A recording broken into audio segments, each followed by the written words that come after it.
Hello friends. Well, today I would like to discuss how big the lens array would have to be. This is the much vaunted lens array as pushed by a number of channels.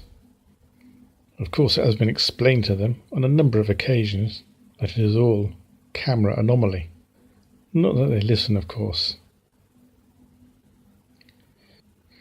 In fact, when I tackled one channel about how big it would have to be, he deleted my question, then deleted all his responses to other people so that I couldn't ask him any further.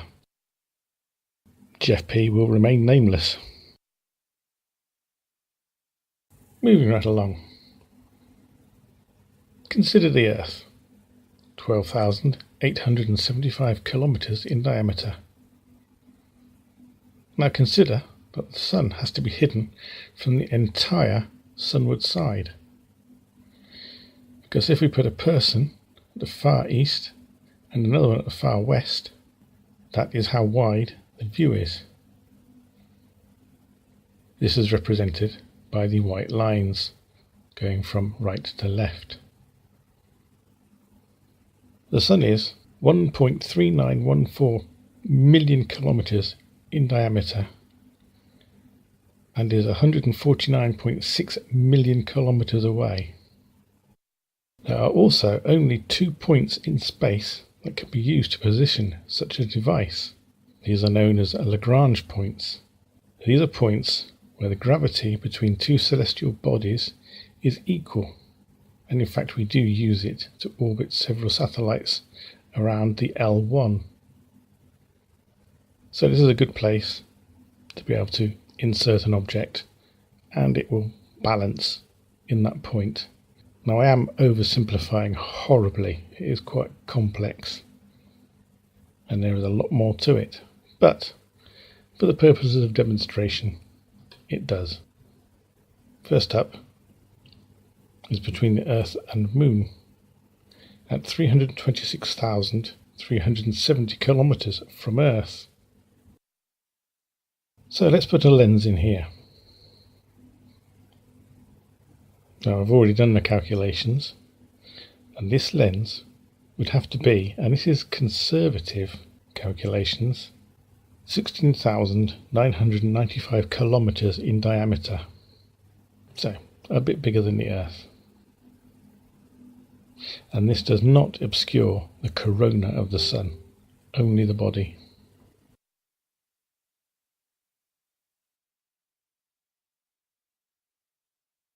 The next point of insertion is 1.5 million kilometres away, and this is the one where we put several satellites, SOHO, Discover, Wind. And as you can see, the viewing lines have diverged even further. So let's pop another lens in place.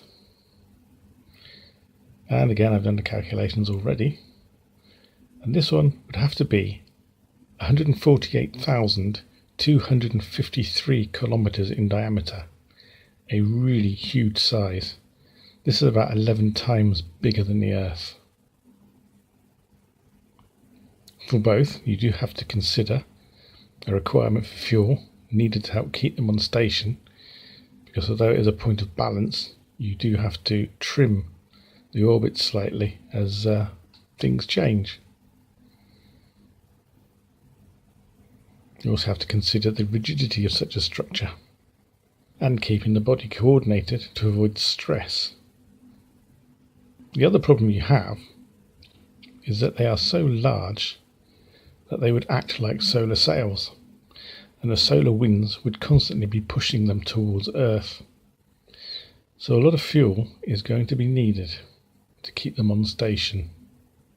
I know they claim multiple lenses, but you do have to consider that they would have to cover the same area to help avoid people seeing the real Sun if this was real. And with multiple mirrors you have multiple fuel systems. You also have to have them coordinated.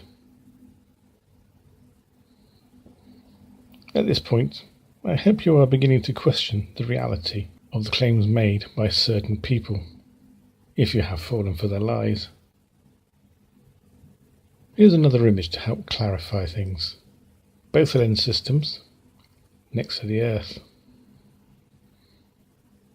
I hope that gets you thinking.